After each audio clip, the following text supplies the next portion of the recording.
Mentaka Sngi ke Arphawai tarik ujiliw ajarabsan ke Kashari District and Session Judge Shong kala hukum ya ka Sonam rukhubansi bat ya uraj sing khuswaha bantep haka judicial custody namta khalai Sngi. Shuai kani laingut kiwai pat kentu bisya sing chohan wakaj Rajput baru anan kurmi kladon haka judicial custody namta khatsau Sngi. Ka Kashari ka hukum mentaka Sngi hadin berakut ke jing aipor Sngi yaki pulit bakin tokit benia haka polis custody yakini halo ke jing siap peniap uraja rukhubansi. Lara yakini arngut na thanat sada police station Kashari hapadeng ke jing pahara ki pulit.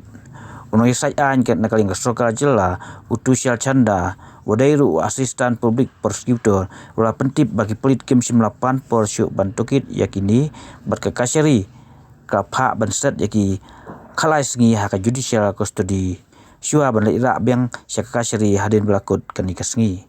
Nongiasaid an ongru bah ka jingtian bisyam ta Sngi omdon Nongiasaid an nakaling Sonam bat uraj.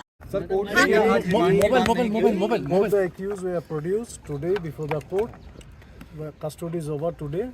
So both the accused were sent for 13 days judicial custody. 13 days sir. 13 days judicial custody. Okay. Police ने रिमांड नहीं मांगा था? No. Police didn't ask for any remand.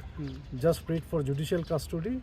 So after hearing, court has granted 13 days judicial custody for both the accused. Sir J C तो 14 डेज होते हैं, कोई संडे वगैरह पड़ रहा है क्या? नो माय योर लोगो ठीक है Sir, who were the advocate today for the case? From state I represented.